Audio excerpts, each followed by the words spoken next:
Alright. See if we can't find the stream. Hopefully it isn't too far away. There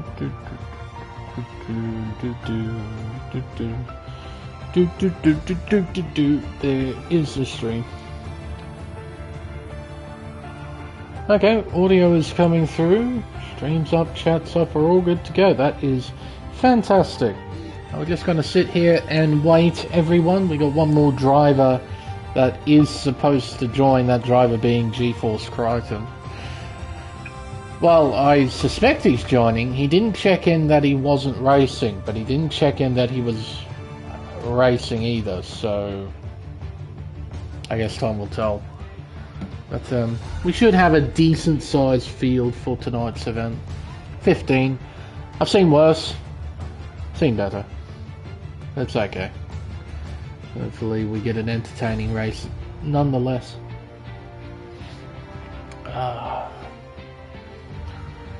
Just wait on Mr. Crichton. And then after he joins, if he joins, we're probably going to go ahead from Plevs to get going.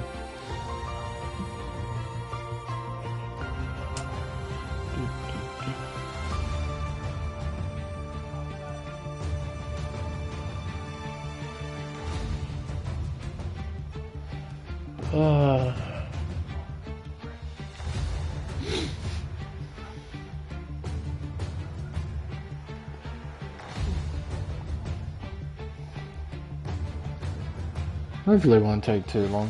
In fact, we got both Mercedes that are meant to be arriving shortly, both Crichton and Wogboy. Wogboy's always a bit late because of work, if I'm not mistaken. And according to him, he should take another 3 minutes. Weird that neither Ferrari driver pops up on this screen. Why is that?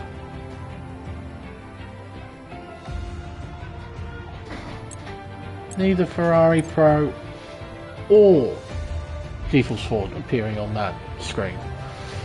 God, I love these glitches, man. Just the little things, they all add up in this game. It's insane. Absolutely insane. But apologies, this may take a little bit longer than I thought.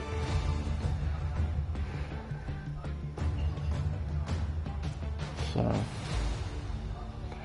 I think from this point onwards, we might as well push the start time back to 8:05 or 8:10. There's no point having everyone line up ready to race at 8, only to wait for 1, maybe 2 drivers to join the lobby.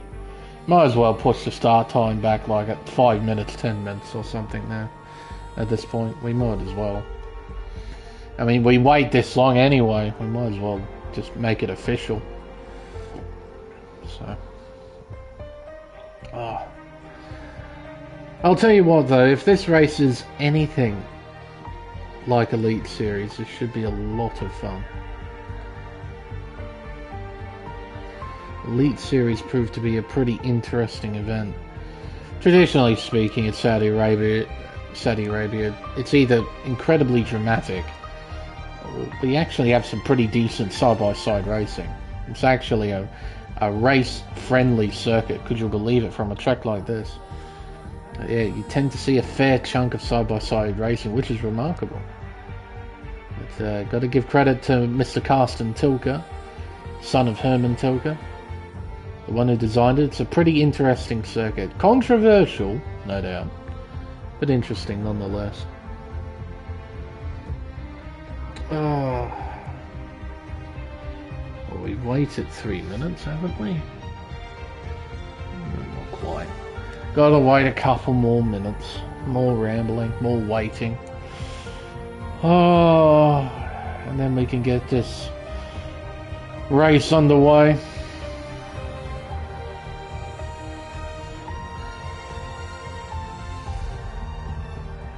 And hopefully, if Wogboy and Crichton join, it should give us a 16 car field, which is definitely better than nothing.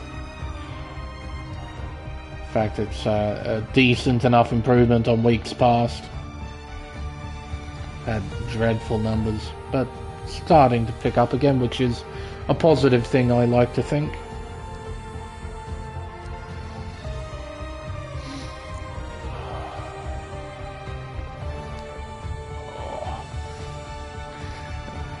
I suppose at the minimum, I hope this race proves to be a bit more interesting than the real-life Grand Prix.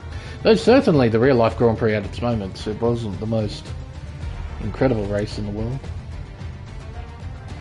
Certainly mired with controversy though, especially surrounding that flying Aston Martin of Fernando Alonso. All because he missed his grid slot when lining back up, ready for the start of the race. It all started there, and it just snowballed into something bigger and bigger and bigger, and at the end of the race we've now got controversy. Good stuff. It's what this track produces more than anything, it's just controversy. Controversy, controversy, and more controversy. It was controversial when it was introduced. It was controversial in its first race, very controversial, with Verstappen and Hamilton driving like a pair of monkeys, running into each other on the back straightaway, heading towards the final corner. Just really left a sour taste in my mouth when they did that. These two drivers, top caliber drivers, doing such a pitiful, elementary mistake that you'd expect from like a 4-year-old. But here they are, professional racing drivers, crashing into each other, heading up to the final corner. Just ridiculous. Anyway, Wogboy seems to have joined. We're going to get ready for the race start here. Drivers ready up. Captain Bags Liddell has given the order to ready up. He hasn't added anyone, so maybe they won't pick up on the call straight away. But the call has been given.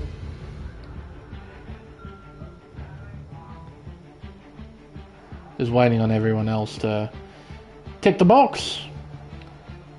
And we'll get this underway properly.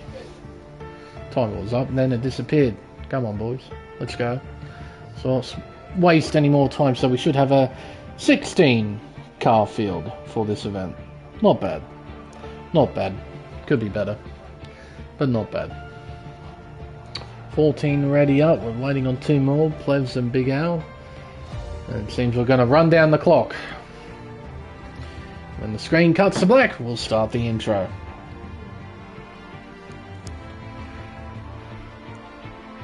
Hello everyone, and welcome to round 8 of the Pacific Tier 1 Championship here on Race Spec Esports. I'm Lane Everingham, your commentator for this event, and tonight we'll be racing at the Jeddah Corniche Circuit for the Saudi Arabian Grand Prix.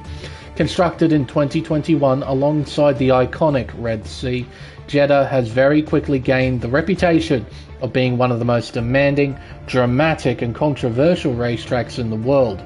Designed by Carsten Tilke, son of track-making supremo Hermann Tilke, the street circuit measures up at 6.17 kilometers, consists of 20 corners and 3 DRS zones that lead into the prime overtaking spots of Turn 1, Turn 22 and Turn 27. Outside of those areas, the drivers will have to deal with one of the toughest S sections on the Formula 1 calendar. The section, formed by turns 3 through 10, is incredibly fast and forces the driver to push their car right to the edge of grip. The circuit rewards those with complete commitment, accuracy and focus, but get it even slightly wrong and the track will punish you, as around every corner those solid concrete walls are looming not too far away. To add to the drama and the spectacle of the whole event, this is the second sprint round of the championship. 2 races for the price of 1 and a ton of points to be scored, giving more incentive to drivers to push hard and score big. Now, before we focus on this qualifying session here, there is a bit of news to go through first from last week's race in Montreal. There were no incident reports sent in by the drivers for last week's race, so the final finishing results remain completely unchanged.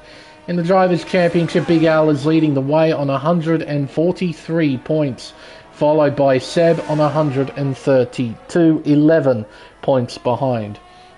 P3 is GeForce Leo in the other Red Bull on 110, followed by this man, GeForce Ford, on 105.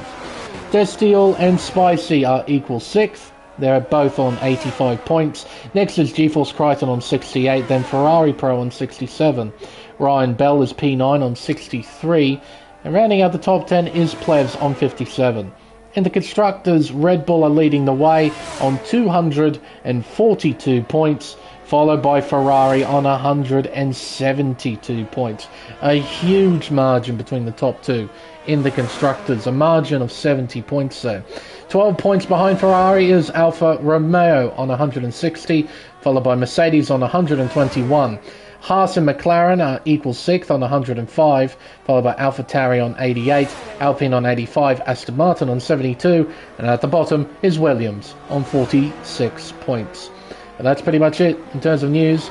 We can now focus on GeForce Ford here, who's about to begin a flying lap. We're going to give you a tour of this 6.1 kilometer racetrack. Into turn 1, down to 4th gear, clipping the first apex, clipping the second, as he heads out of the opening chicane section and around the left-hander of turn 3.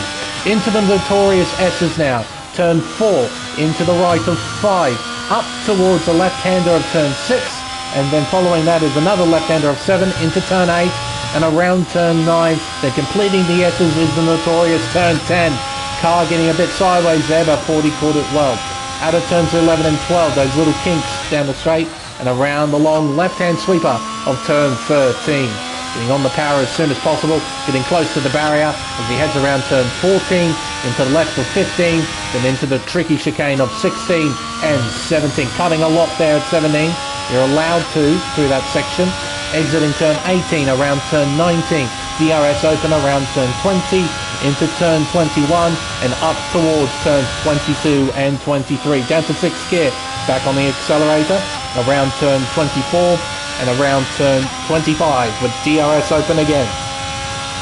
Hugging the inside line as he heads around turn 26, up towards the final corner of turn 27.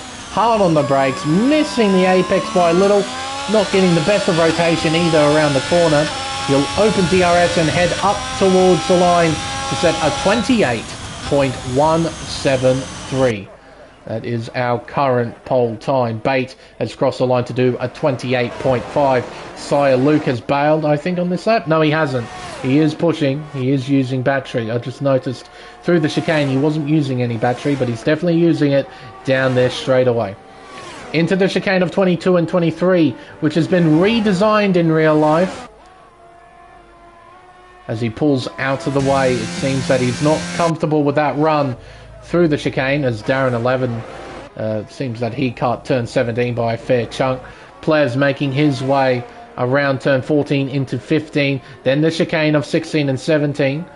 A tidy run there, nice and calm, making sure he keeps just within the limits. Then through these insignificant kinks as Destiel jumps to the top by a mere 0.003 of a second. Ferrari Pro just behind his teammate Ford as well, with a 28.2. Through the final sector now for Plevs, carrying it flat out around turn 26 up towards turn 27, down through the gears, down to 4th gear, back on the accelerator, nice and easy, and heading up towards the line. What kind of lap time will we see here from Mr. Race Spec? A 28.572, the third driver to enter the fives. Darren 11, he's on a push lap heading into the notorious S's. Understeering through 4, he could have cut a bit more through there. Around turn 6 and turn 7, into turn 8 and turn 9. Getting a tiny run here through turn 10, and doesn't Schumacher it, but he does invalidate. Oh dearie me, such a minor mistake, but it can prove to be so costly. One corner left for GeForce Leo, currently P3 in the Drivers' Championship, and he's put it into the wall. Not quite a Verstappen, but pretty damn close to it. Leo won't be happy. Ooh.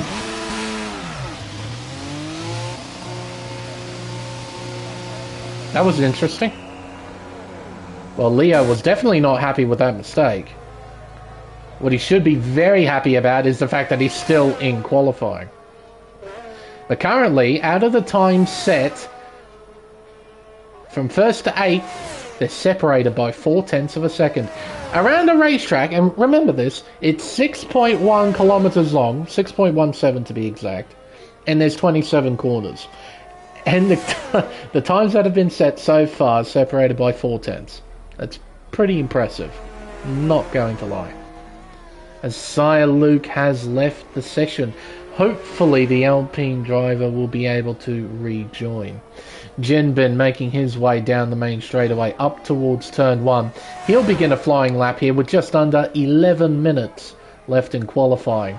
Down into turn 1, down to 4th gear, not bothering to use 3rd through this section. It's quite a common trope I'm seeing now from these top drivers, not bothering to use any gear below gear 4. There's just no point. Through turn 4, into turn 5, then not into the double left of 6 and 7, instead into the barrier.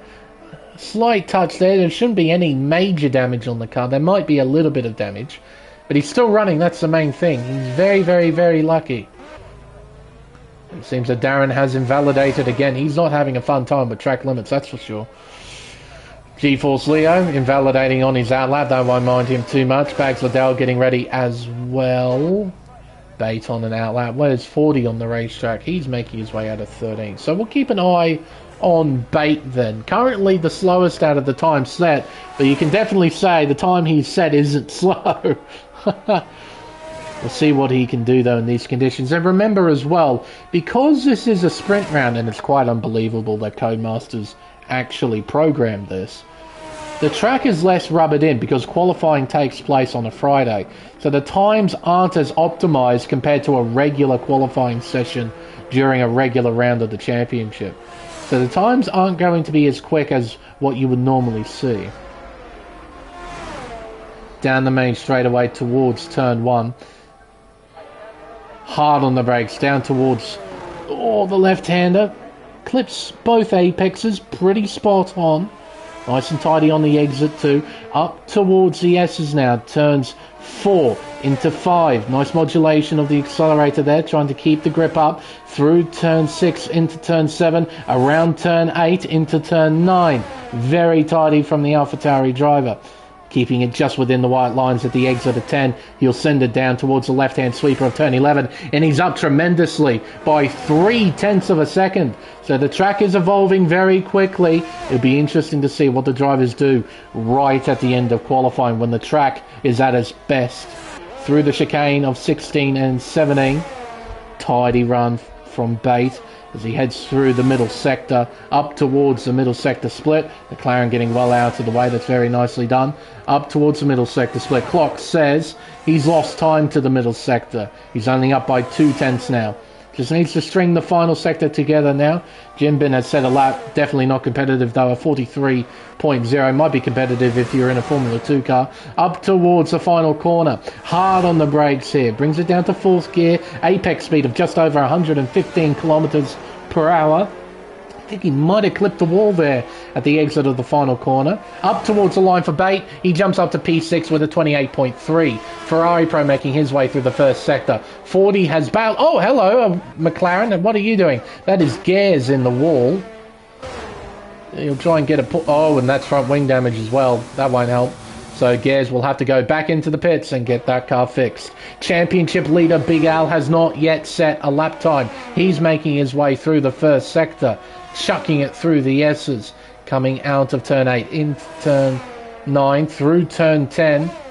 Oh, getting very close with the track limits there. A 32.282 to the first sector. And he's apparently purple according to the minimap. Around the long sweeper of 13. Getting close to the wall, not as close as some of the other drivers I've seen. Through turn 15, into 16 and 17. Oh, using the full width of the circuit there on the inside of 17. He'll open DRS, head around turn 20 into turn 21. There is an AlphaTauri just in front. That would have to be Bate. He's the only AlphaTauri in the lobby. Nice and tidy out of 23 through 24. Might get a sneaky little toe from the AlphaTauri in front. And Big Al will like that a lot. That's very nicely done there between those two. Around the final corner.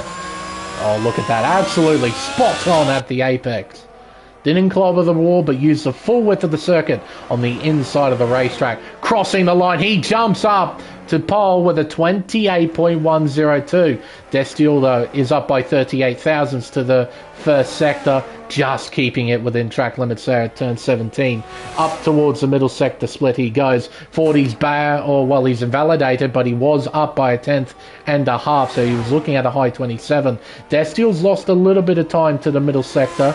Just a little bit though. He's still up overall, as GeForce Leo, I've only just noticed now, has jumped up to P2 with a 28.141. Up towards the final corner for Destiel. Hard on the brakes down to fourth gear. Back on the accelerator. Getting very close to the barrier on the outside of the final corner. Up towards the line for Destiel. It's a 1 minute 27.958. He found 2/10 in the final sector and has jumped up to pole.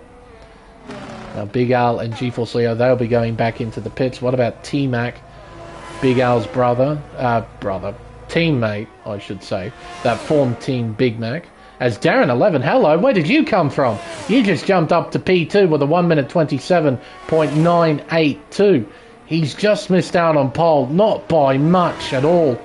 As T-Mac makes his way... Oh, I've just noticed as well, he switched off his battery. I just saw the flashing light on the back of the car. As Sire Luke has rejoined, he's jumped up to P12 with a 28.483. Currently, top 12 separated by a little over half a second. Quite ridiculous. Around a track this slow. That's insane. Okay, so none of them are on laps. Wogboy... It looks like you're on a preparation lap, not using any battery, not pushing too hard. He's just trying to burn some extra fuel, ready for a proper flying lap attempt. Gez is on an out lap. He's getting himself ready. Got 4.5 minutes left in qualifying. And I can't help but feel that timing is going to be everything, as Luke has crashed. He has crashed out at the exit of turn 13. Can we pick up anything from this angle? Not really. He's a bit too far away. There's a bit too much vegetation separating us from seeing what's happened to Luke, and he's just disappeared. So he's crashed. Oh, you can see the tyre marks went into the barrier, probably lost the back end of the car, making his way out of the corner and crashed into the left-hand side barrier. That's incredibly unfortunate. Fortunately, we have a lot of racing to go through and a lot of opportunity to score big points. GeForce Wogboy begins a flying lap with just over 3.5 minutes left in qualifying. Into turn 1, down to third gear. First time I've seen someone use first. Second gear even, then short shifting up to fourth. Oh, gee whiz. Yeah, his Mercedes don't look too stable, does it? Oh, gee whiz. He was very, very lucky he didn't put it into a barrier. Now Gaz, pressure is on to set a lap time here. He'll make his way onto the main straight and have a go. Hello, Crichton. Nice to see you in the chat, but disappointed to not see you on track. Down towards turn 1 for Gaz. Chucking it through turn 1, third gear. Short shifting up to fourth on the exit as he heads around turn 3. Up towards the S's now. He'll drop it down to fourth, I guess. Yes, fourth gear through turn 4. Fifth gear through turn 5. Sixth gear through turn 6. Seventh? No, he doesn't go up into seventh. But it's a very, very tidy run from Gez. Oh, but I jinxed it. And he's decided to drive himself into the wall there. That might be picked up post-race. But I understand the frustration. Jinbin getting himself ready. He is properly backed off. There goes GeForce Wogboy. He heads around the final corner. He'll have another go at a flying lap here. He mucked up turns 1 and 2. He'll be looking to not do that again. Down the main straightaway towards turn 1. Entry speed 332 kilometers an hour as he chucks it into the opening left-hander. Through turn 2, short shifting up to 4th gear. This time the Mercedes stays planted as he heads towards the S section.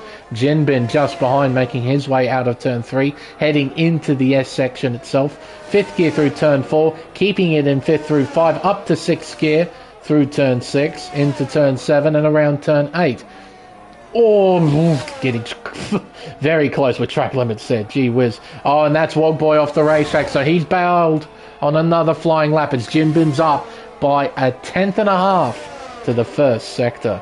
We'll turn our attention to those towards the top. Potsy making his way through turns 1 and 2. Currently P7 with a 28.323. Makes his way up towards the S's. Ferrari Pro getting ready to begin a flying lap across the line and begin it with just over 1 minute left in qualifying. 40 making his way round. Big Al has just begun a flying lap. Destiel, he's just about to begin one himself. So out of the top runners, I think it's Big Al first attempt a flying lap, making his way through the S's. What does the clock say to the first sector for our championship leader? It says he's up by 1/10.5 to the first sector. Leo is about to begin his final flying lap attempt. Ford making his way through the first sector, chucking it around turn 5, into turn 6, around turn 7, into turn 8, then turn 9. It's important that you get this sector absolutely spot on so you can maximise the potential lap time. 40's up as well. He's up by just over 1/10. Jinbin as well has just jumped up to second. He's done a 27.961. He's missed out on pole position by 0.003 of a second. Only 2 corners left for Big Al. Can he challenge Destiel for pole position? He needs to get the final corner spot on as Potsy's jumped to the top with a 27.863. Big Al heads down the main straightaway now, up towards the line. It's a 1 minute 27.684. He's found 0.4 of a second and has taken pole for now. Destiel's up by only 59 thousandths. He has to find a fair chunk of time here through the final sector. Ferrari Pro's done. Best he can hope for is P8. I don't think he's staying there though. G-Force Ford, he's got just a straight line dash up towards the line. What does the clock say? It says it's second place for him, a 27.720. What about Destiel though? He jumps up to P3. It's not enough for pole position here. What about Darren 11? Is he down and out? No, he's on a lap, I do believe, making his way through. No, he's bailed. He's bailed on that lap. Leo's jumped up to P5. Plevs on a lap, up by 1/10 to the middle sector. Need to make his way up towards turn 27. Down to 4th gear. And then it's just a long run up towards the finish line. What does the clock say for Plevs? 1 minute 28.302. P12 on the board. Starting just outside of the points, heading into the sprint race. Darren, he'll end qualifying here. There we are. Out of the competitive time set, I'm not going to include Wogboys, from 1st to 14th, 1.2 seconds, just over 1.2 seconds.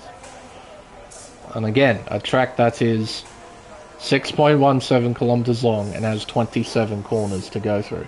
There's a lot of time to be lost through those corners. The fact that the field is this close is kind of insane. Well, what an effort from Big Al, who claims pole position for the sprint race here in Saudi Arabia. Great effort right at the end of qualifying.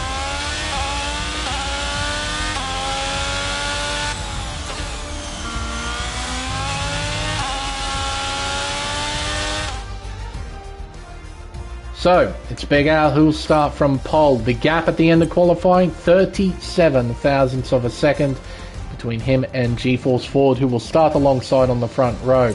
Destiel will start P3, followed by Potsy in P4.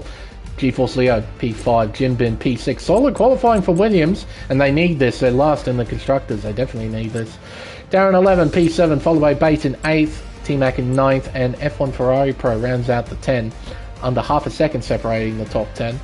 Spicy P11, Plebs 12th, Luke 13th, Bags Liddell 14th. Wogboy wasn't able to put in a proper lap time, and neither was Gares. Gares invalidating at turn 10 when we were on board with him, and promptly put it into the outside wall. Don't think it impeded on anybody, but I'm pretty certain they'll be looked at post-race. Alright, sprint race time, and this should be seriously straightforward. Everyone will start on the medium compound tyre. Everyone. I don't think anyone would gamble and start on the soft tyre. Suppose only time will tell though. I could be completely wrong. But in the Elite Series race, everyone started on mediums. So, in the main race though, it was a bit different. We had a few people start on softs in the main race. But in the sprint, everyone started on mediums. And what do you know, not a cloud in the sky. It's almost as if we're in a desert or something. But hopefully this won't take us too long. There wouldn't be much that needs to be adjusted. That's a bit of a problem, as Jinbin has left the session. Hopefully he can rejoin. Trouble is, I don't think he'll be able to take control of his car for the formation lap. Yeah, I have a feeling it was Crush. Like I said, it's quite amazing that Codemasters actually implement a real-life thing where if you do qualifying on a Friday, the track isn't anywhere near as rubbered in. Because, of course, in a normal qualifying session on a normal weekend, you have 3 free practice sessions as well as support races going on prior to the qualifying session. Whereas during a sprint round, you got the free practice session, probably not much else. So there's not a lot of rubber on the track, there's not a lot of grip. And the times reflect that, which is seriously surprising. I wouldn't think Codemasters would have implemented such a thing, but they have. Well, I'm almost correct. Almost everybody is starting on the medium compound tyre. Darren 11 in P7. Yeah. 7-11. He's starting on the soft compound tyre. So he's taking a bit of a gamble in this sprint race. He's going to be really aggressive off the start. I mean, that's sort of the signal you're sending everyone when you start on the softer compound tyre. You're not going to be calm and complacent. You're not going to be patient. If you're on the softer compound tyre for the start of a race, you're sending it. So that's exactly what Darren is going to do. Guys in front need to be wary of that. And there's Jinbin's AI. Jinbin's AI doesn't need to worry about that. What it needs to worry about is not crashing, so then Jinbin can rejoin properly and take control. Unfortunately for Jinbin, the AI is going to lose him a significant chunk of time. Because it's the AI, it's incredibly slow. We'll get rid of the tyre graphic then. We'll switch it to none for now. We'll bring back some of the other graphics when the race sort of goes on. But for now, just to increase the viewing space, we'll get rid of the detail graphic. As Jinbin has rejoined, I don't think he'll be able to take control until after the start, though. And this is one other really annoying thing about Jeddah. This is the best camera angle we're going to get for the start. This is the only camera angle we get for the start. So what I'm going to do is ride on board with GeForce Forward for the start. Wait until they head down towards turn 1, then we'll switch back to onboards. Because yeah, this shot is just kind of awful. It does show us though when everyone lines up. And I think everyone is going to line up right about now. Alright, all 15 cars plus 1 AI are lined up ready to race. We've got 9 laps in front of us and 10 red lights. The sprint race is underway. It's a nice start from Big Al. Not so great start from GeForce Ford. He's being challenged by Destiel into turn 1, who looks around the outside. That turns to the inside. Destiel gets the nose in front. Ford is forced wide. As they head through turn 3, it's a bit of a wiggle from Destiel. Ford fights back, heading into turn 4. Destiel keeping the fight alive, though, through turn 5. As they're still side by side through turn 6. Eventually, someone gives way, and that driver is Destiel. Ford keeps second, but they've lost a significant amount of time to the race leader, Big Al, 1.6 seconds already. Midfield sorting themselves out. Darren 11 has gained the place. He's moved up from 7th to 6th. T-Mac just behind him. Bate just behind as well. As we head through turn 14 into 15, through 16 and 17. We're tightly bunched up. We're getting close to that barrier on the outside of 17. Always have to hold your breath when the drivers go through there. It gets real tight, real quick, as Wogboy gets passed by Gares for P14. Nice shots through here. Watching the drivers follow one another through this section. As we head around the Red Sea, up towards the final corner. Is Bate looking for a move here? Darren 11 definitely is. Around the outside at the final corner. Gets the drive. He gets the nose in front. Leo can't fight back. He slots into the slipstream. Bate overtakes T-Mac. He moves into P7 as well. So a bit of drama on the opening lap, but everyone survives. Into turn 1 we go. Ooh, Bate almost goes into the back of Leo. He's compromised through turn 2. T-Mac, can he find a way back by? The answer is no at the moment. Stays behind. Into the S as we go. Through turn 4, into turn 5. There's not much you can do through this S section. Just need to make sure you don't make a mistake. Oh, like that. Huge slide from Plevs there. Through turn 9. Caught it well. Caught it very well, and miraculously didn't cost him a great deal of time either. In terms of position change, Plevs has gained the most out of anybody. He's up 3 spots from where he started.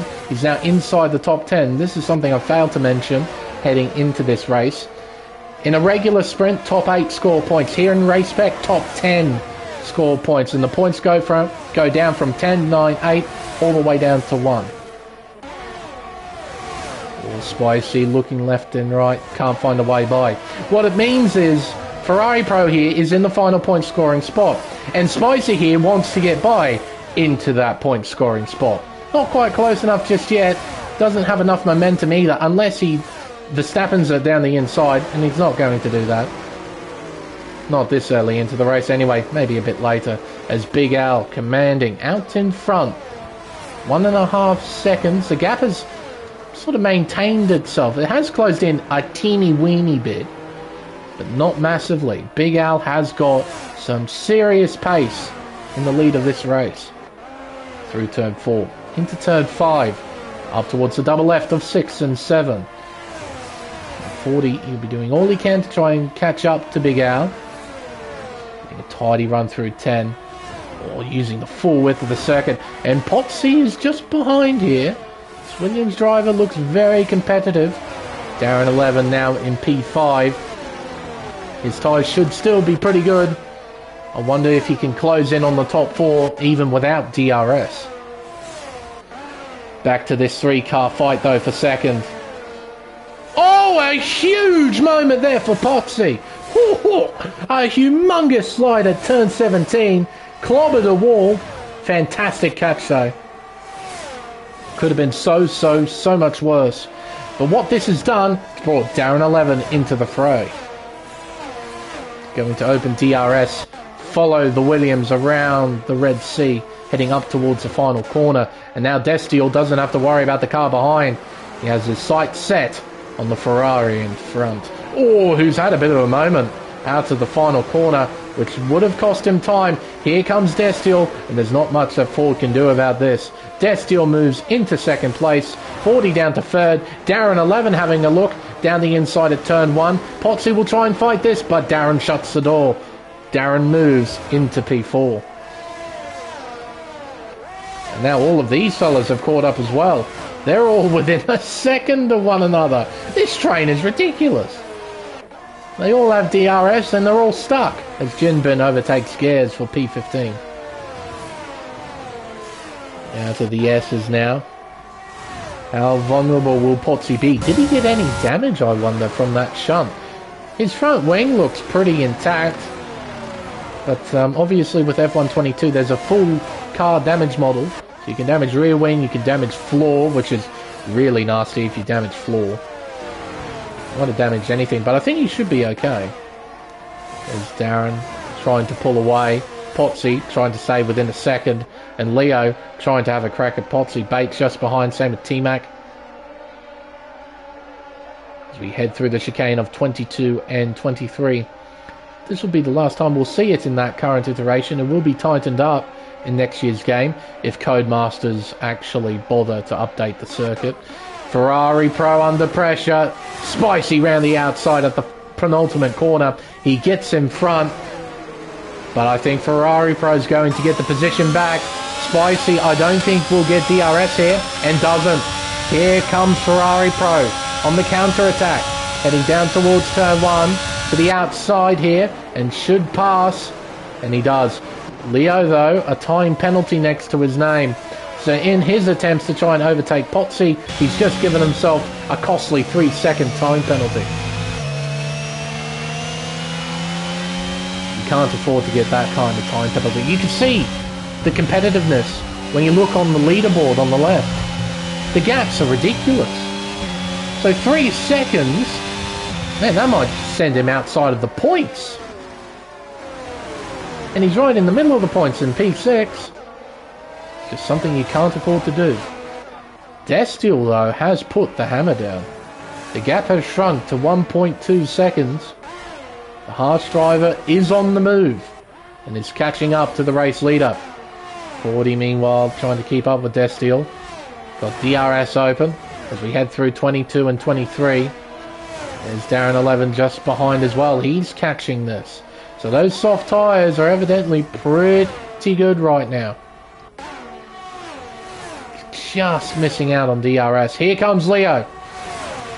Potsy can't do much. Leo moves through into 5th.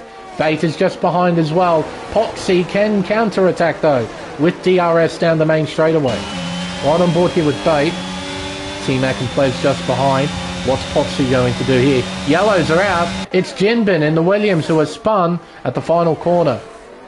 Potsy has retaken 5th. Leo back down to 6th. Bate still in 7th. He's right behind the Red Bull though. Nowhere to go. Still stuck behind. You know, that's some serious race pace from Destiel.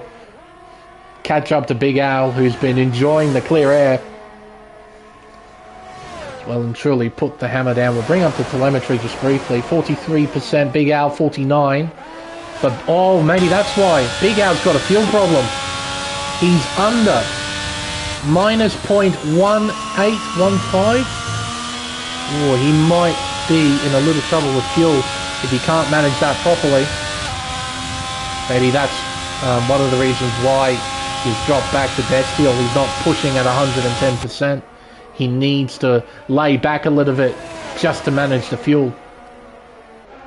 Destiel has no such fuel dramas. He's at 0.7. Ford similar. He's half a lap over. So these two now joining Big Al. We've got a 3-car fight at the front. We got battling elsewhere. Leo back down the inside. Potsy leaving the door open, but here comes Bate in the AlphaTauri. Can he find a way through? Destiel has taken the lead. Ford follows through into 2nd. Big Al down to 3rd. Bate, Leo, almost making contact into turn 1 as Destiel gets a time penalty. Bate goes straight on and gets a 5-second time penalty. Pulls off to the side to let Potsy and Leo through. Obviously, he felt quite bad about what happened there down the main straightaway. Wasn't intentional at all. Just drivers tripping over each other, it happens. But 2 major penalties there, one for Bate, one for Destiel as Bate spins at turn 9 and plummets down to P12. Oh dear, he was having a terrific race. It's all come undone on lap 7. The battle's still on here. Oh, as Leo's trying to get by. This is audacious. And wisely he backs out of it. Top 3 separated by 0.8 of a second. Destiel's now at the front of the train. He can control pace and he still hasn't used a great deal of battery. Through 22, 23, around 24.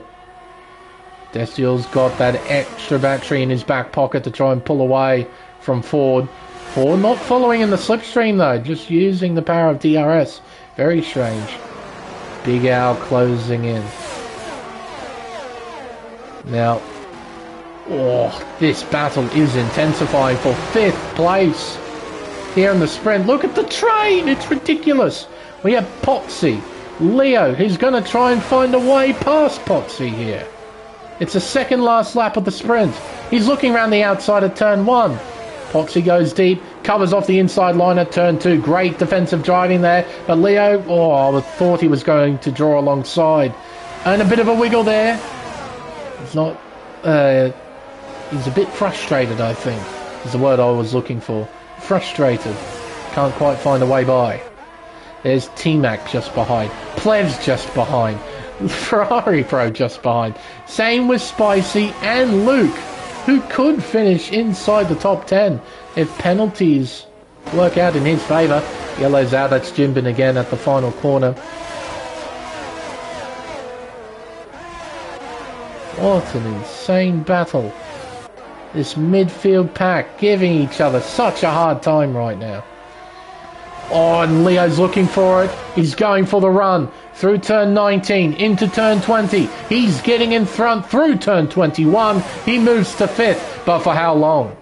Through 22 and 23, he pulls away from the Williams, building up half a second already out of the chicane section. Up towards the final corner, Potsy is closing in. He's got some serious straight line speed in that Williams as T-Mac almost goes into the back of Potsy there. And now Plevs joins the battle. He actually backs out of it, Plevs. Doesn't want to go for the move just yet. And a spin for Destiel! A spin at turn 1! Did he do it by himself? Was there contact? I'm not sure. But 40's taken the lead and Destiel's down to 3rd. And there's carnage at turn 1. Drivers off the circuit as Leo tumbles down the order. He gets a 3-second time penalty. Oh my goodness, a humongous shunt. Leo and Plevs into the wall. Plevs is out of the sprint. He will not score a thing. Oh my goodness me. On the last lap, it's all kicking off. So now it's a 2-horse race at the front of the field. It's Ford versus Al. Exiting turn 13 through 14. Has Al got fuel? No, he doesn't. He's even. He is even on fuel. As Potsy retires from the session. He's voluntarily retired from the looks of things. Interesting. He tapped Destiel. Thank you very much for the information there. I wouldn't be at all surprised if there was a report then for that incident between Ford and Destiel, if there was indeed contact. Big Al, what has he got left in the tank? Looking around the outside here, he takes the lead. 40 trying to send it down the inside. This is it, the drag race to the line. Who's going to win it? Alfa Romeo versus Ferrari. Al versus Ford. And Ford can't do it. It's Big Al who wins the sprint. Destiel will arrive home in 3rd, and I think he will stay there. He does. Darren 11, P4. T-Mac finishes in 5th. Spicy somehow finishes in 6th. Luke 7th. Ferrari Pro 8th. Bags Liddell in the points in 9th, and Gez finishes in 10th. With carbon fibre confetti flying everywhere. Base 11th. Wogboy 12th. Followed by Leo 13th. What could have been. And then we wait on Jinbin, who retired. Fair play. I don't have a problem with this. Instead of him completing the final lap, he's not going to gain anything. He'll finish P14. Because he was the last of the retirements. Well, that was most certainly a race and a half. And that was only 9 laps. Big Al takes the win on the last lap. Move around the outside of Ford. Ford did everything he could. Tried to send it down the inside of Big Al. It did not work though. But it's not quite over for G-Force Ford. There was an incident between him and Destiel at turn 1 that resulted in Destiel spinning out. Darren 11 P4, followed by T-Mac in 5th, Spicy 6th, Luke 7th, Ferrari Pro in 8th, Bags 9th, Gez completes the point scoring places in 10th. Bait 11th, followed by G-Force Wogboy in 12th, Leo 13th, Jimbin, Potsy and Plevs, all retiring on the last lap.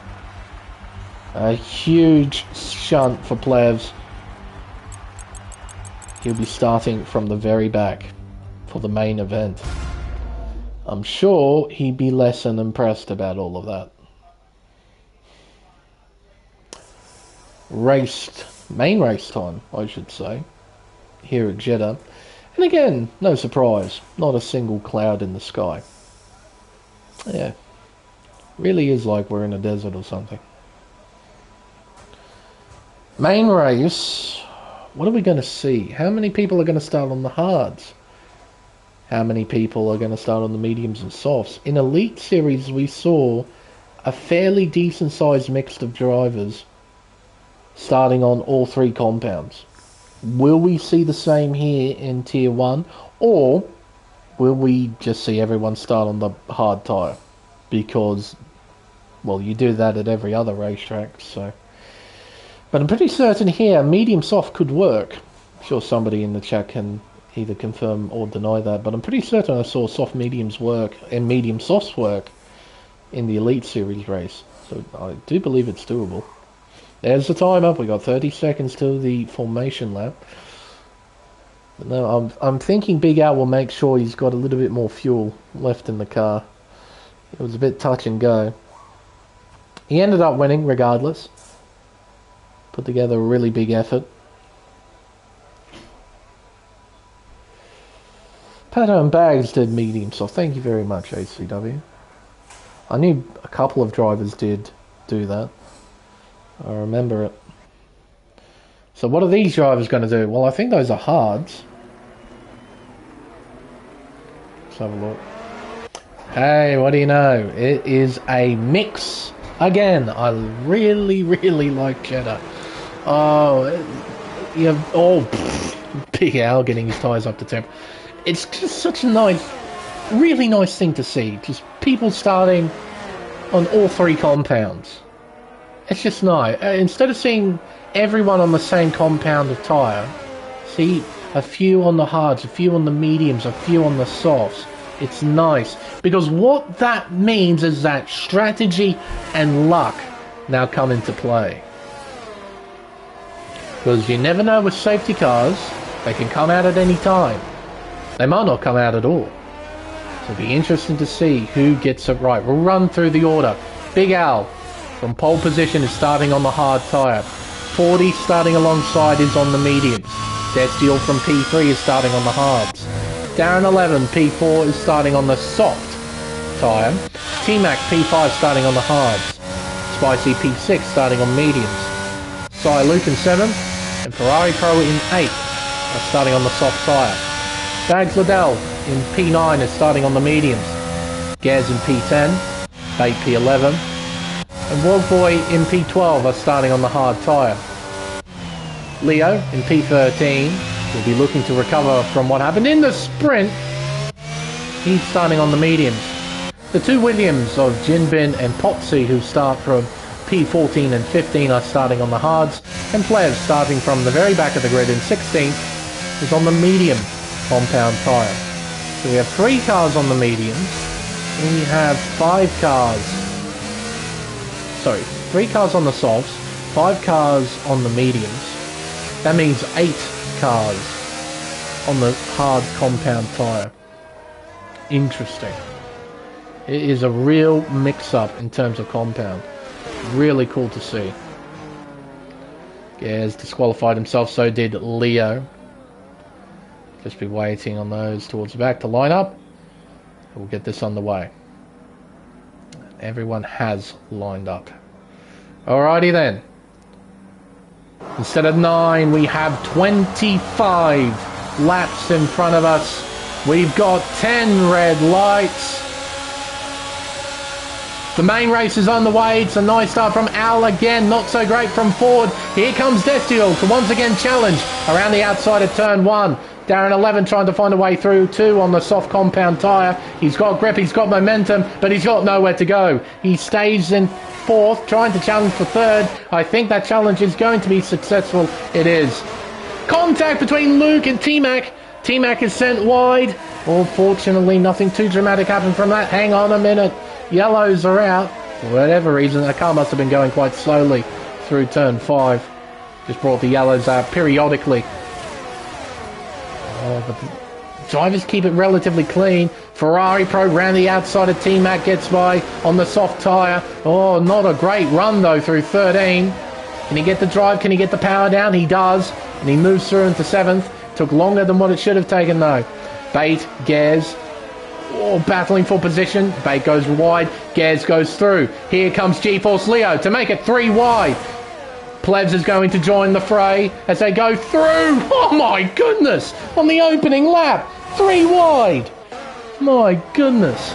Through turn 22, through turn 23, so many corners around here, through turn 25, heading up towards 26, then 27. Now I've got my bearings. Plebs moves through into 12th place. Gers gets overtaken by Jinbin. He just lets him through. So Gers moves down to 14th position. What a start. Bit of drama, plenty of action going on. Darren sending it! Porsche style! Down the inside there at turns 1 and 2. Has to give up the position though, and does. Destiel moves back into 2nd place. Through turn 4 into turn 5. G-Force Ford on the back of this battle as they head through turn 6 into turn 7, round turn 8 towards turns 9, and then the tricky left-hander of turn 10. And because of all this squabbling, once again, Big Al has driven away. The gap is now 1.9 seconds. Down the inside, and Darren goes at turn 13. Destiel gives him enough room. He almost runs into the wall there, Destiel. He ran so very wide. Or almost making contact there as they go through 16 and 17. Head into the back half of the racetrack. A poor run though from Darren 11 leaves him vulnerable to G-Force Ford as they head through this flat out section towards the chicane of 22 and 23. Darren close but not close enough as we head through 23 underneath the hotel through 24 into turn 25. Head around the Red Sea up towards the hairpin. Darren looking around the outside here. Ferrari Pro gets by Spicy. Almost making contact. They do make contact there at the final corner. Darren moves through into 2nd. Destiel down to 3rd. Is he vulnerable here to G-Force Ford? He's in the slipstream, dumping the battery as well. Darren covers the inside. Destiel has a dive bomb. Oh my word, there at turn 1. Somehow they both pull it up. They both braked incredibly deep there, and somehow they all get through. Through turn 4. Then turn 5. See Ford on the back of Destiel, but he's got nowhere to go through this section. Darren now needs to get the hammer down.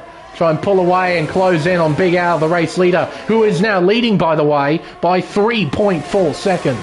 Sire Luke is now on the back of this. He's kept it pretty tidy at the start. The position gain shows that he's up 2 places. Started 7th, up to 5th. Similar story with Ferrari Pro in P6. Biggest gainer though off the start is easily Plebs, up 5 places from plumb last. He's now into 11th. And at turn 17 through turn 18 into these flat out S's. There's Darren trying to pull away. Destiel though still within a second of the Aston Martin. Oh, a bit of lag there between Ford and Luke. What's happening here? They're ghosting through one another. Oh, and Fordy gets loose because of it. That distraction really put him off. And here comes Luke around the outside. So a bit of desync there through turn 22. Luke, can he make this move stick? Trying to keep it committed on the outside. He's on the grippier soft tyre. He's not fast enough. He has to stay behind Ford. What a weird moment there. Here comes Ferrari Pro now. The other Ferrari is going to get involved in this battle. Looking down the inside, Luke, contact, spinning, G-Force Ford out. Oh, dearie me, an audacious manoeuvre there. Did not work. Contact between Bags and Leo as well through turn 3 as they head up towards turn 4. Oh, Bags in the middle of all of this, trying to find his way through as Darren 11 gets a time penalty. There's G-Force Ford. He's still in this massive train. Yellows are out. Who is it? It's Sire Luke. He's made a mistake, I believe, and he's tumbled down the order. Into turn 13. Look at Potsy down the inside here. Can he make the move stick? As we head out to the sweeper, he puts it into the wall, Ford. Or at least he got very, very close to it. Side by side through turn 15 into 16 and 17. They're still squabbling away. Still side by side. Unbelievable. As we head into the flat-out S's. Now, see here from Potty, he's got better straight line speed. He gets in front and forward into P11 as we go through 22 and 23. And more than likely, ACW, that's what happened with Luke. Just outbroke himself going for the move. Didn't quite pull it up in time, and he and Ford made contact. And now Luke is down in 15th place. That might have been a redress or position, maybe. Trying to sort of say sorry. Or he genuinely made a mistake through the S's and had to come to a near enough stop. Make sure he got control of his car again. Potsy down the inside, heading into turn 1, overtaking Bate. Potsy moves into 10th. Oh, Bate has a bit of a go at turn 2, though, to try and get the position back. Doesn't work. He stays in P11. Through turn 4 and around turn 5. 40 on the back of Bate. But as always, you can't do anything through these S's. Just have to stay behind. Bags Liddell gets a 3-second time penalty. Oh, a bit wide goes Bate. 40's too far behind to capitalise into turn 13. We go back up to this top 2 battle. Destiel and Darren 11. Currently 3/10 separate these two. Darren 11 on the soft tyre. Potentially doing Destiel a huge favour, just creating this huge hole to follow. While Darren 11 is on the soft tyre, the faster, softer compound. Through turns 22 and 23. We'll get a better idea of what Destiel wants to do through this DRS zone. Does he want to get by? He's on 73% battery. He's got plenty of battery to play with. He's not going to use any of it here to try and get by Darren 11 into the final corner. He might have a crack into turn 1. Ferrari Pro under a bit of pressure as well. He's got Spicy right behind him. Destiel with DRS open. Following in the slipstream. Pulls out of it. Goes around the outside. Gets by Darren 11 with ease. He moves himself into P2. Spicy doing a similar thing, moving into P4. Ferrari Pro now has to give chase to the leading McLaren. Into the S's now. Spicy. He'll get some clear air to try and utilise. Try and keep Ferrari Pro at bay. Ferrari Pro though doing a great job keeping up with Spicy. Those soft tyres should still be pretty good on his Ferrari. They should still have a decent amount of pace.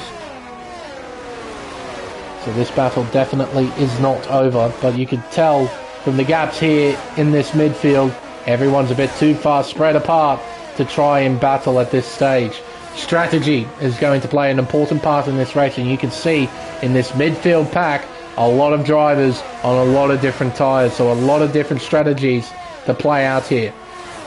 What this may provide is one hell of a finish to this Grand Prix. Should mention as well, Destiel is closed in by a fair chunk on Big Al. Big Al only now 1.8 seconds in front. I would be led to believe that Big Al made a mistake when I wasn't watching. He had a comfortable 3 seconds lead. That's now been cut in half. Keep an eye on the delta between those top two as Ford gets by Bate. That's for P11. Does he get DRS here, Ford? Yes, he does. Here comes Leo on Bags Liddell. Elementary move here. Oh, contact though! Oh, Leo made it. Oh, my goodness. It was elementary, and then Leo made it not elementary by that silly, silly move. Trying to move back onto the racing line when he was not clear. Oh, dearie me. He's cost himself dearly. He's got a broken front wing to boot.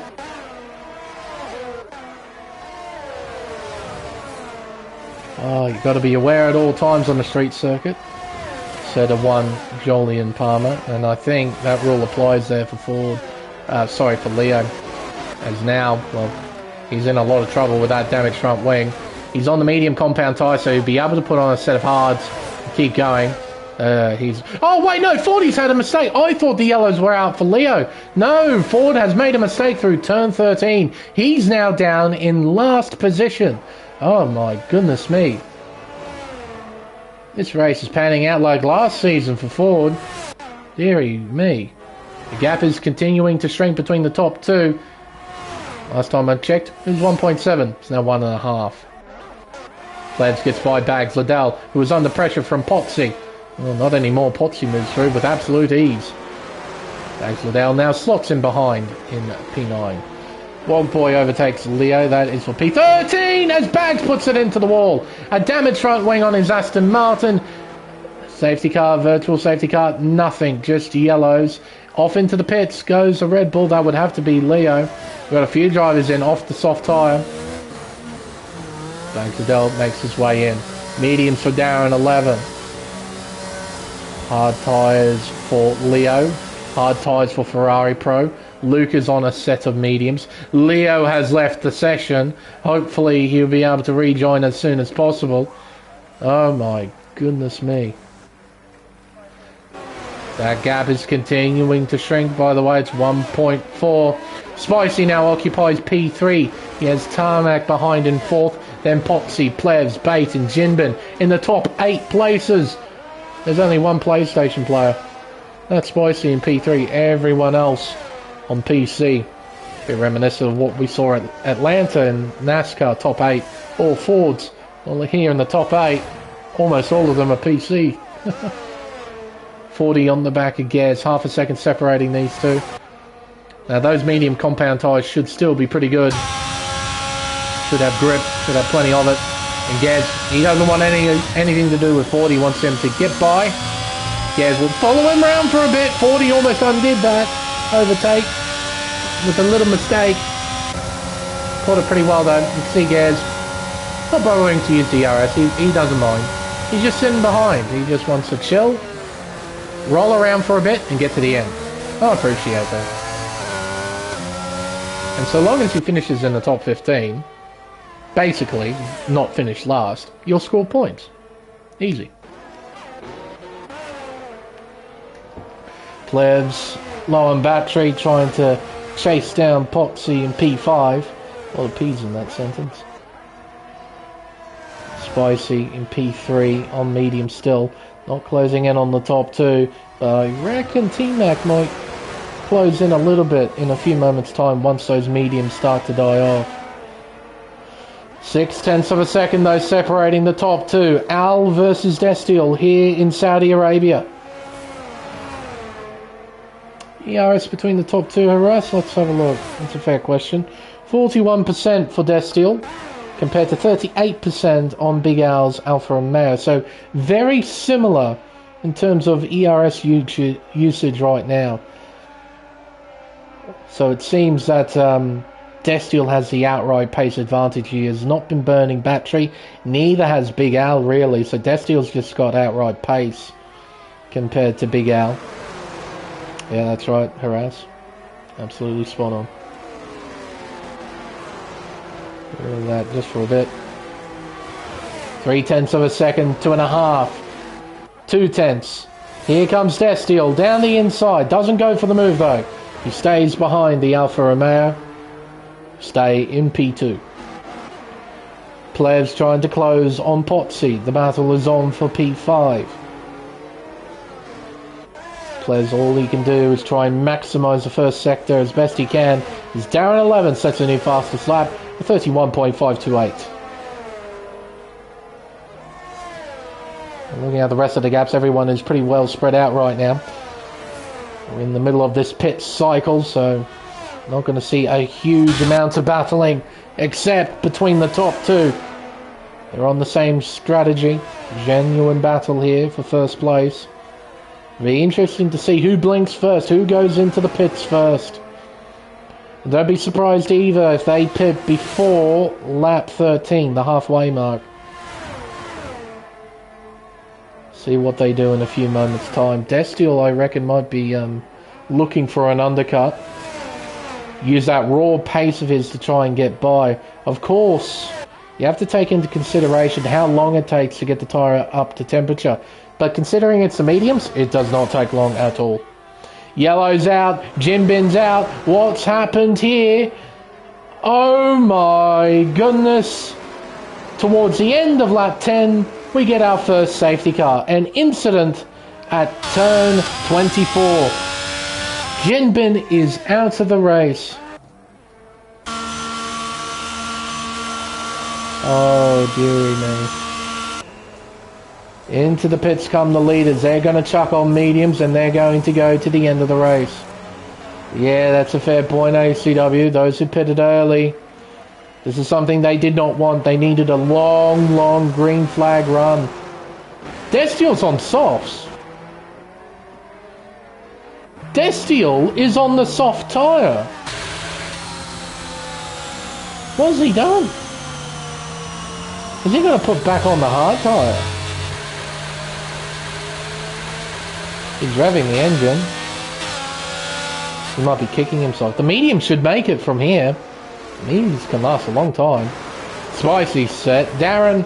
Well, Darren's not in a terrible position. Still needs to make those tyres last a while, though. T-Mac P5, Ferrari Pro P6, Poxy, Plevs, Bait all pitted in. They're in front of Luke. There's Wogboy Ford on the soft tyre as well. We've got a couple of guys on the soft. Are they two-stopping? Oh, they can't be. That can't work, can it? Guess it depends on how much pace the soft tyre has. Well, actually, yeah. If I was one of these guys, in this particular situation, Oh, you couldn't change it, Destiel. Oh, no. Oh, no. Oh, no. Oh, that sucks. Mark talking on the radio did not allow you to change it to mediums. Oh. What? Oh. Oh, that sucks. Yeah, it is, Destiel. Last week over at Montreal, that was, yeah, just seriously bad luck. And now it struck again here in Saudi Arabia. That's awful, man. Genuinely. What are you going to do? Pit? No, going to stick it out. I mean, it's a lose-lose situation. You either pit in, lose a ton of track position, you have to recover. Oh, Spicy's left the session. Hopefully he can rejoin. It's either pit, lose track position, recover later, or stay out and see what happens. Yeah, Darren, you can't pass the AI. As much as you would like to, you can't pass the AI. Sorry, mate. Gonna have to stay behind. And I wonder if it's a similar story then with Ford. He's on the soft tyre too. Well, he started on the mediums and then put on a set of softs. He hasn't pit again for another set of mediums. So what's Fordy's game plan? He can't make those tyres last, can he? 13 laps, 14 laps on the soft tyre. Hell no, that can't happen. There's people checking up. Yeah, Darren, you can't pass the AI, mate. You're stuck behind it. Sorry. Hopefully Spicy can rejoin as soon as possible. That sucks. Imagine that, your own race engineer screwing up your own strategy. You'd just be like a Ferrari driver. That would really, really suck. Oh.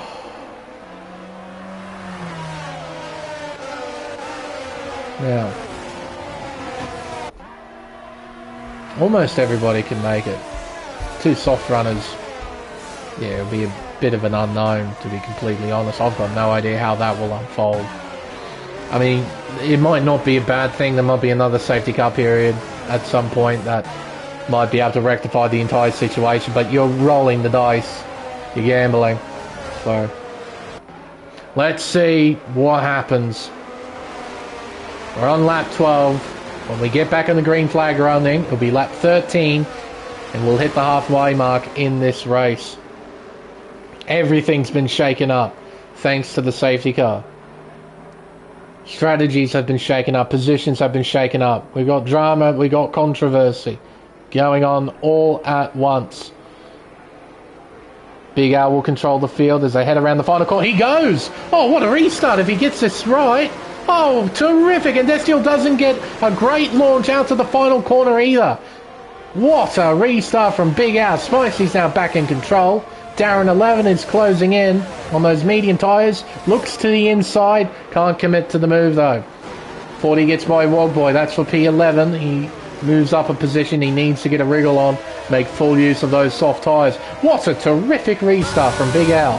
Absolutely spot on. Good bit of racecraft there on the restart. Though, Destiel's going to close in rapidly. Those soft tyres are going to be ridiculously fast during these opening laps after the restart. Potsy close, dumping battery too. He wants this. Oh, he's having a look. Ferrari Pro leads room. Potsy's got grip, he's got drive, he's got power. He moves through into P6. Great overtake there. Through the chicane, T-Mac. Darren 11 is just in front, and there's Spicy in P3, already 2.2 seconds behind. T-Mac's dumping battery. There's a real big points haul on offer here for Alfa Romeo. If T-Mac can keep it together. He's doing brilliantly out there in P5. Oh, and look at him, he's closing in on Darren. Can't find a way by just yet though, as they head around the Red Sea, up towards the final corner. T-Mac looking, sensing an opportunity to go for it here. Round the outside, at the final corner. Oh, and Darren pushes him into the wall. Oh my goodness me. Front wing damage as well for Ford, I believe. Yes, he moves into pit lane. Oh my word. Darren did not leave anywhere near enough space for T-Mac on the outside. Just sandwiched the Alfa Romeo into the wall. Both of them tumbled down. Darren got the short end of the stick. He's down in 14th. T-Mac, well, his front wing looks complete. There's a broken front wing if ever I saw one. Bates, he's broken it somewhere. Maybe he was involved in that final corner melee. I'm not totally sure. G-Force Ford definitely was, and he's back on medium compound tyres. 10 lap old medium compound tyres. Gee whiz, they're old. They can't make it, can they? 10 laps. Laps remaining. There's another 11 to go, 12 to go. That's a long stint. That's a real long stint. Big Al has maintained the race lead. Destiel maintaining second. And Destiel might take a conservative approach here. Knowing that he's on the soft compound tyre, the likelihood of him winning this race is very low. So what you could try and do is stick in the DRS, stick within the slipstream, and just conserve the hell out of the tyre. Drive as minimalistic as possible to keep the tyre wear as low as possible. It'll be smart driving, and if he can make those softs last to the end of the race, he will get second. At least. DRS is now enabled. Here comes Potsy on Spicy. There's not much that Spicy can do about that. Potsy moves through into third place. Williams is a rocket ship in a straight line. Into the pits goes Bate. That was expected. 5-second time penalty to boot. Was speeding in the pit lane. Oh dear. And he has elected to retire from the session. Our second retirement. We are down to 14 cars. Whoa, a bit wide there from Ferrari Pro. Exiting turn 8 as we go up towards turn 13. Wogboy, a 3-second time penalty for multiple warnings. He's only just within a second of the car in front. Needs to keep his head down, keep the hammer down. It seems that Luke has got some decent pace. I theorise Luke could make it to the end of the race on those tyres. It'd be interesting to see the dynamics between the Alpine drivers. What will Plevs do? Will he let his teammate through to try and catch up to Ferrari Pro? Or will Plevs just do all the hard work, try and battle Ferrari Pro by himself? Destiel has closed in as well. Will he go for an overtake, I wonder? No, he's got DRS firmly shut. Doesn't want to go for a move here if he wants to overtake, of course. Oh, and he's just Norrised it. Smacked the inside wall at the final corner. Hopefully that didn't give him damage. He's going to go for an overtake here. So he's not taking the conservative route. He is going for it. He moves through into the race lead. The front wing looks intact. Plevs gets by Ferrari Pro. Here comes Cy Luke to the inside at turn 1. Oh, tight through turn 2. Luke gets drive on the outside. That turns to the inside at turn 3. He moves in front into P6. Nice overtake. Through the S as we go now. Wogboy just behind. So is T-Mac. Now down in 9th. How frustrated he must be. Now, Big Al, what does he do? Just keep up with Destiel? I mean, he can't let him get too far away. Because who knows how long those soft tyres could last. Because as soon as you go into puncture territory, which is about 75%, it sort of goes into a RNG mode. It doesn't really matter how hard you've pushed on the tyre. It just sort of, whenever you hit a certain tyre wear percentage, it'll just blow. And it's never consistent. Like, it can blow at 76%. It can stay intact at 100%. G-Force Crichton can prove that. Did a race where his tyres reached 100% tyre wear, and they did not burst. Luke moves through into P5, so no hard battling between Luke and Plez as Destiel sets a new fastest lap with a 30.129. He is getting the hammer down. Plez going for the counter-attack, so this can work between the two Alpines, just back and forth, back and forth. They'll be able to keep Ferrari Pro at bay. Of course, for Luke, might have to worry about those tyres later on in the race. Maybe. We'll have to wait and see, as Bags Liddell gets a 3-second time penalty. Through turn 4 into turn 5. The only battle we have on track right now is between this lot, so we'll keep an eye on them.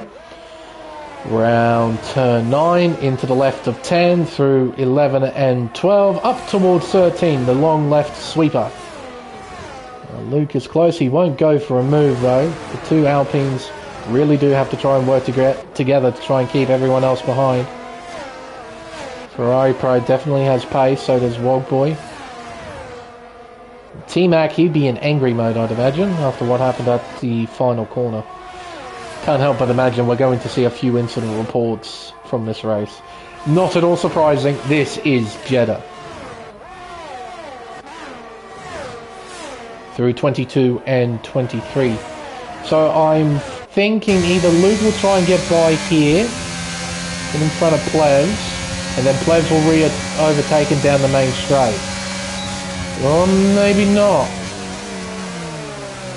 Plez sort of half defending the inside line there, making sure Luke didn't fully commit to the move. I think if Luke was a little bit closer, he'd be able to get the move done. He's going to overtake instead down the main straight. So he'll get by his teammate. There is Ferrari Pro. Oh, diving it deep on the brakes. Gained in a fair chunk of ground on the brakes there into turn 1. Sent it in. He's now on the back of the Alpine. But again, through this opening sector, you can't do anything. The only thing you can do is minimize time loss. That's the most important thing. Through the S's now. Up towards the sweeper. Gaz gets by T-Mac. Ooh, that's lag. That's lag if ever I saw one. Okie dokie. T-Mac teleports back in front of Gaz. That must be a feature on the Alfa Romeo. Teleporting feature. You me. T-Mac. Oh, well. It's going from bad to worse for the Alfa Romeo driver. A race that looked so promising is completely and utterly turned upside down. Underneath the hotel and around the Red Sea. Alright.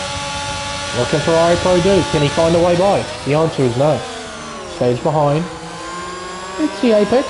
Pretty spot on there. Nice and tidy. Good stuff. This is looking like a solid points haul for Alpine now. P5 and P6. That's pretty good. Down the main straightaway. Oh, look at that. Plez shutting off. DRS halfway down the straight. He wants Luke to lead.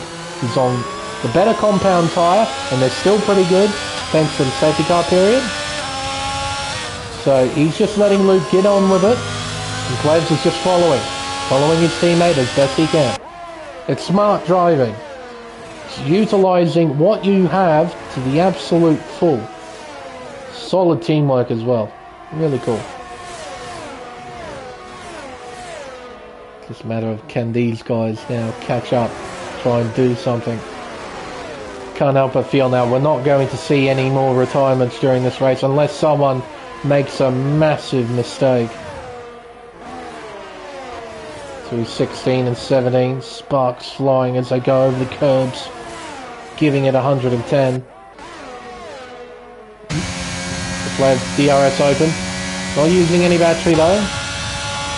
Ferrari Pro a bit low on battery compared to Plebs. Plebs has the advantage. Got Ferrari Pro on 17% compared to, I think that's 43, is it? 33. So one of the digits, right? Around the final corner. We have Luke driving away. The RS open. And Plebs is low on fuel. He's minus 0.28. We bring up the telemetry, yeah, the solid red fuel icon. We might have drivers, a bit iffy in terms of fuel. Maybe. Ferrari Pro's fine.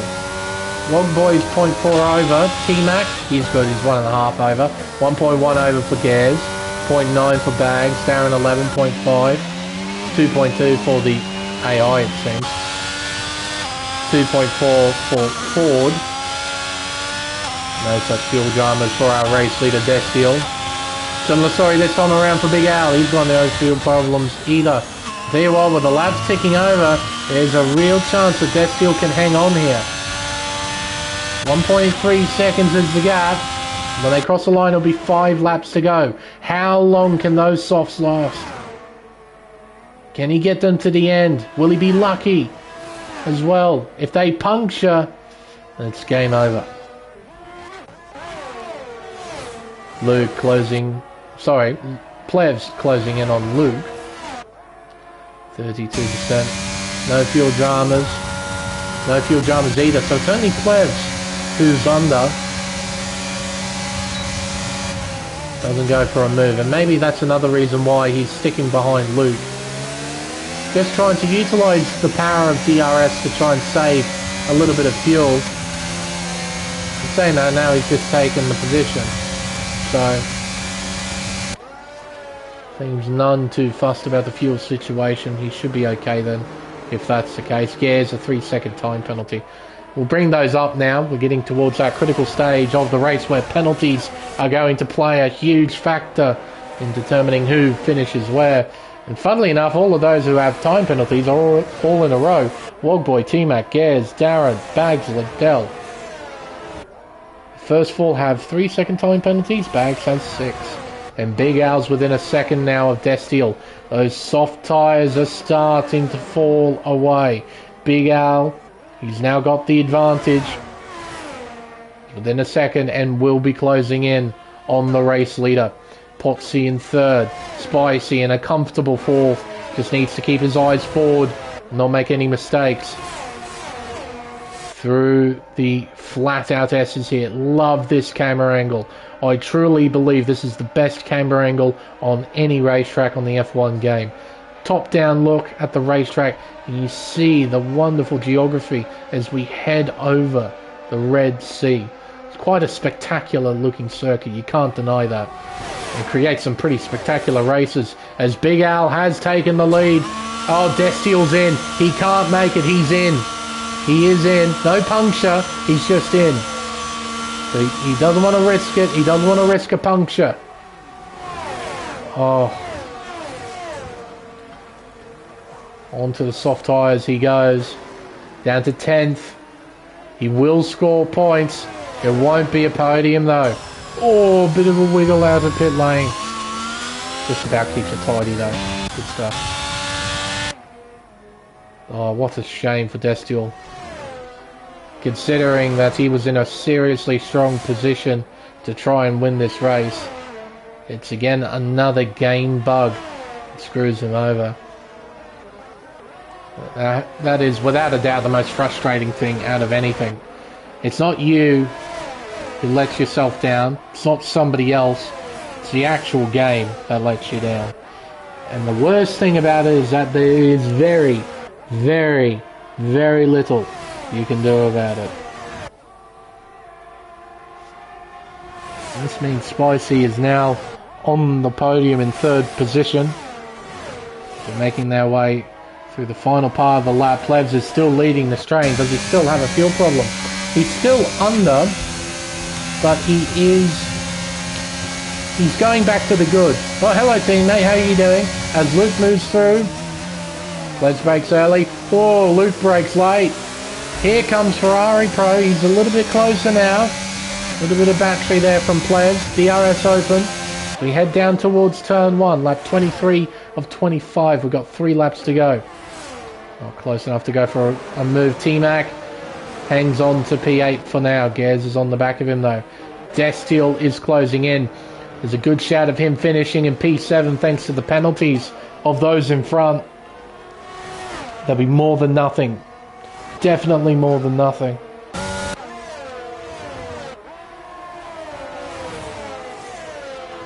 Out of the ESs now. Luke now leading the train. Plebs in P5. Again, this is looking really solid for Alpine. Plebs just needs to make sure that fuel situation is under control. Through the chicane of 16 and 17. Chucking it through. Can Ferrari Pro do anything in P6? He has no fuel problem. Doesn't have a huge deal of battery to play with though. Doesn't have the outright car speed to close in on the 2 Alpines in front either. Log Boy hovering behind, but he's got a time penalty. And Destiel is flying in P10. He's bound to get fastest lap. Plebs moves back by into 4th. Luke down to 5th.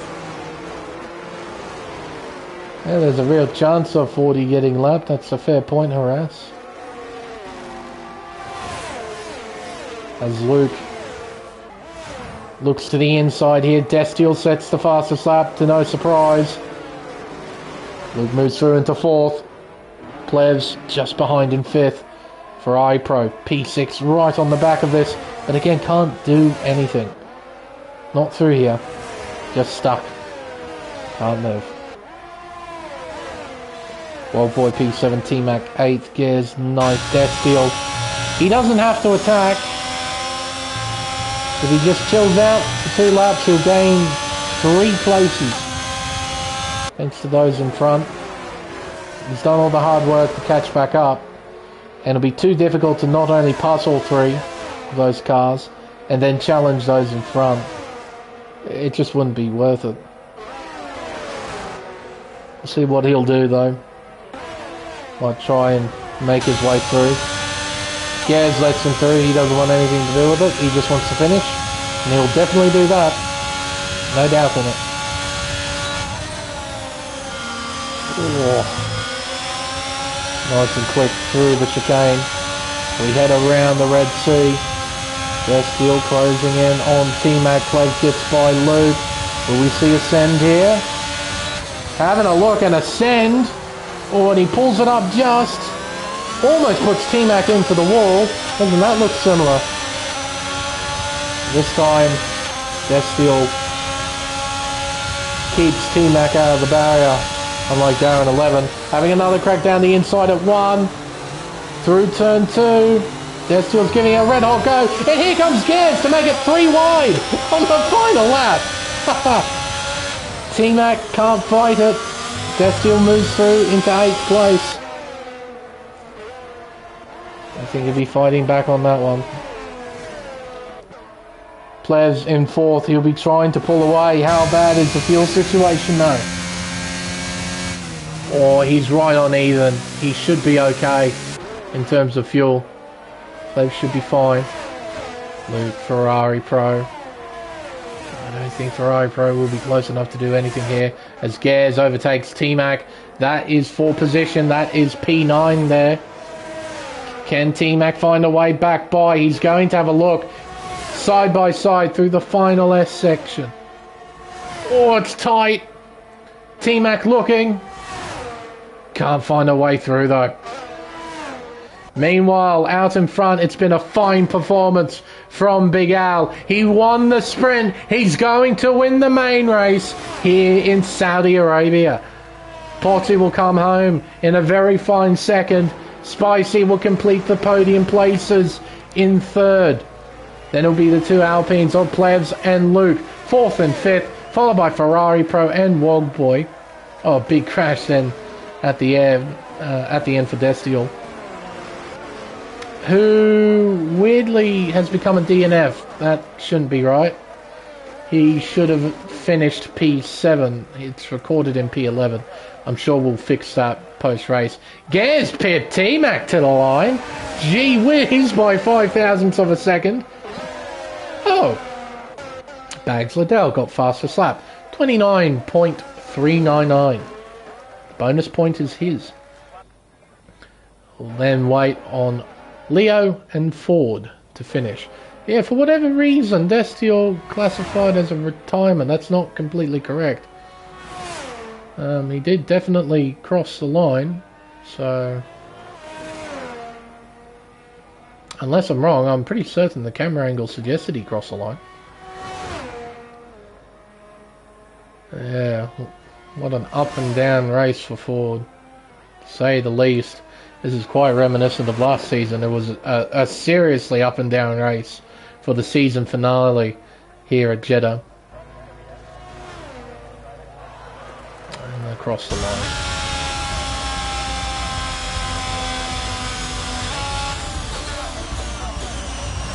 Alright. Driver of the day, Potsy. Fair enough. We'll see how he fared in the final results screen. But for now, time for the podium celebrations. What an effort from Big Al once again.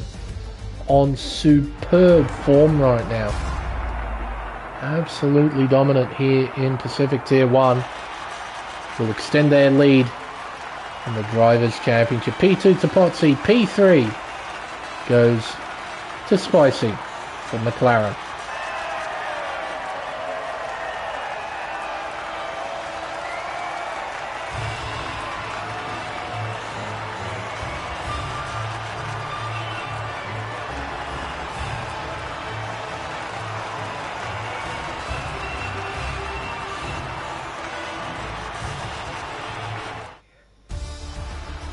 So, the unofficial results of the Saudi Arabian Grand Prix. Big Al is your race winner. Their third win of the season here in the Pacific Tier 1 Championship. Potsy in P2. I believe he's a reserve driver. I'm not totally sure. See how he fares in the Drivers' Championship later. Spicy P3, followed by Plebs in 4th. Side Luke in 5th. Ferrari Pro P6, followed by Wogboy 7th. Gears 8, T-Mac 9th, Darren 11th, it rounds out the top 10. Bags Liddell with fastest lap, P11, followed by GeForce Leo in 12th. Ford in 13th, Destiel in 14th, we'll get that fixed I think. Bait retired, same with Jinbin.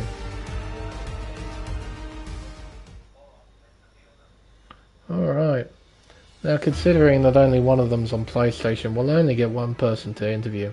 And Seb isn't exactly the most talkative person in the world, but still, we'll get through it. It's just a pity that Discord thing doesn't properly work through PlayStation. It really does suck, because I really want to talk to the PC guys and get their views on the race, but you know, I've got no real means to, which really sucks. But anyway, we'll get Seb in, have a nice little chit chat about what happened during this race. See what he has to say.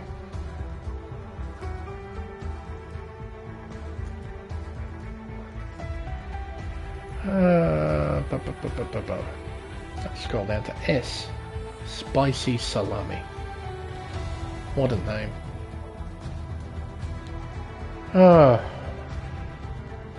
Wait for him to join. And looking at this table for Seb, this is his first podium since Mexico's Sprint. Geez whiz, Seb. You've had an interesting season so far. It's been interesting in both elite Pacific. Hasn't it what? Hang on, I'll just quickly adjust audio so and everyone can hear us nice and fine. There we go. I know, mate, you must be pretty happy with a podium finish here in Jeddah. Looked like you worked pretty hard for it. Yeah, no, I'm completely stoked with it. I knew just going into it, qualifying was way too close. Qualifying was the 11th. I'm doing a 28.2, whereas that probably would have put me up the front in elite. Yep, it would have actually. It would have put you up in the top 2, top 3 in elite. And yeah, I couldn't quite believe it either. I think the top 14 was separated by just over 1.2 seconds over a track this long. It's quite remarkable. But I'm guessing you were happy with the lap, just not happy with the position. I was maybe about 2/10 off what I probably should have done, but that would only move me up a couple more positions. Fair enough. But no, going into it, I knew I was starting at the back. Just had to keep my nose clean, and then I did. Everyone else drove into each other, and I just stole some positions. Fair enough. But how was that sprint race for you? It seemed pretty chaotic from my point of view. Seems to be, between both the races, I seem to be right at the back of the train watching people in front squabble like their life depends on it. And you just pick your way through. Exactly. There was a scary moment in the sprint that could have ended really bad, that shunt out of the first chicane. Yeah, I got lucky in that situation. And then just all fed on to the end result. So you had a pretty good view of what happened there. I think it was on the last lap or second last lap of that sprint. Would say I had a good view, but I don't remember any of it. I just remember reacting to what happened. Well, I'm sure Plevs remembers it quite well, as he was the person who got the shortest end of the stick. He got retired out of the race after what happened there. Matt hasn't quite had a great weekender in Saudi in both Elite and Pacific. I'm sure he'll be looking to turn it around over in Australia. At least he'll try to. But where did you end up finishing in that sprint, by the way? 6th, I think it was. So not a bad recovery then, up 5 spots. 11th, yeah. No, it just proves that keeping out of trouble, keeping a nose clean can be very, very beneficial. And that proved to be the case in the main race as well. Seemed like you just kept it nice and tidy at the start. Didn't pick up too much action from you. Yeah, it's the way I went about it. Just sort of, I knew a bunch of the drivers around were on softs. Didn't want to race them because obviously they're pitting pretty early. Yep. And then obviously I was going to stretch those mediums out to like lap 17, end up pitting to another set of softs and going to the end. But the safety car sort of blew that out of the water. Yep. So it forced you to move on to the hard compound tyre. The hards. And how were they? Slidey. Very slippery. They just don't work. Don't fire up like the mediums and the softs do. Yep.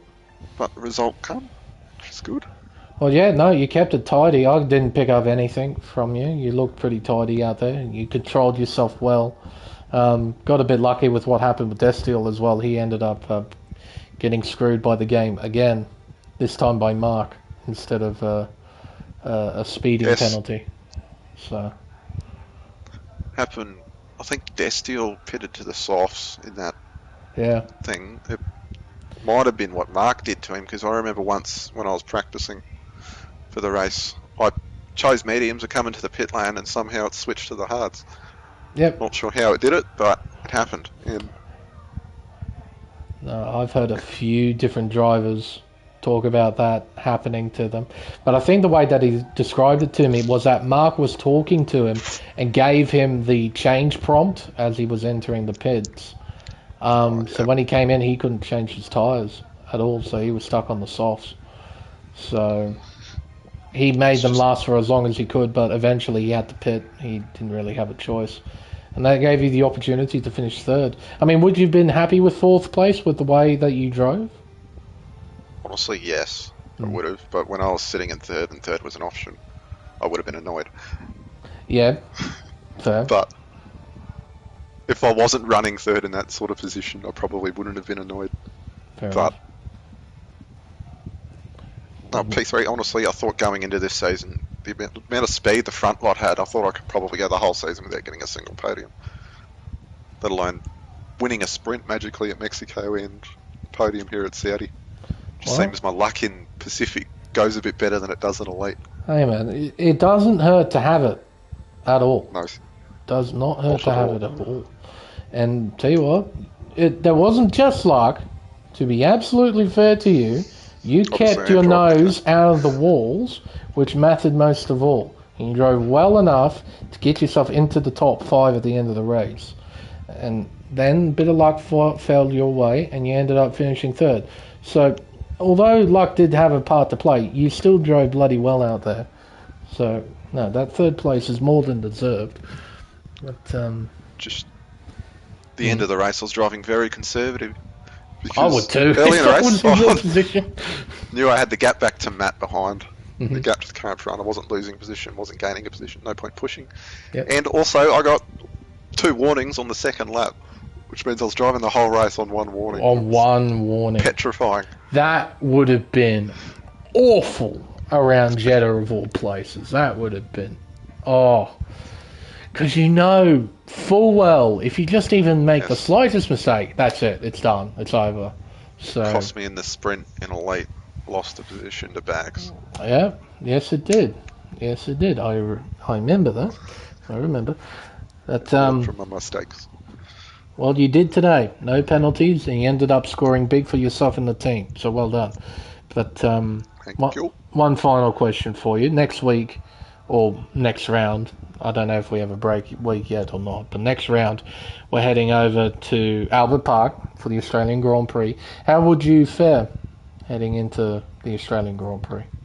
Hope well, but with the speed and everyone in Pacific, I'm going to have to put a lot of practice in still to qualify outside the 10 or whatever.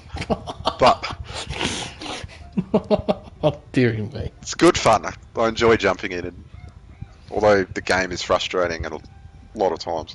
Absolutely. But I enjoy jumping in and having a laugh at all the fellas, and the result comes. It's a bonus. Absolutely. Well, best of luck for next week, but for now, congratulations on finishing 3rd for the Saudi Arabian Grand Prix. And just before I wrap everything up, I want to do 2 quick shout-outs. First off, to Potsy. Mega effort during qualifying to qualify up towards the front, and then all that stuff that happened in the sprint that ultimately cost you dearly. He ended up voluntarily retiring. Not totally sure what that was all about, but it meant that you had to start towards the back for the main race, and you recovered superbly. Carved your way up to 2nd place. It was a mega effort, so kudos to you. Completely deserved driver of the day for that. Starting from the back, coming home to finish on the podium is absolutely mega. And of course, to Big Al, this is win number 4, I think, in the season. I will quickly double check that. Win number 3, I guess 4 if we want to include the sprint race. I guess I will, just so then I am correct. So win number 4 for this season. This will extend your championship lead. You're becoming the all-dominant factor in the Drivers' Championship. And you performed brilliantly today. It was going to be, at worst, a top 2. That's how well you performed. It was just what happened with Destiel that ultimately locked your position in at the top of the table at the end of the main race. So no, absolutely mega effort and fully deserved the win here for the Saudi Arabian Grand Prix. But I think, folks, with everything said and done, it's now time for us to wrap up a stream. And what a stream it was. It was absolutely fantastic here at Jeddah. Controversy, drama, and some fantastic action. Some 3-wide action as well. That was absolutely bonkers. It was fantastic. Hopefully next week we get to see more of the same. I've been Lane Everingham. Thank you everyone so much for watching, and we'll see you next week for round 9 of the championship at Albert Park for the Australian Grand Prix. Until then, it's goodbye.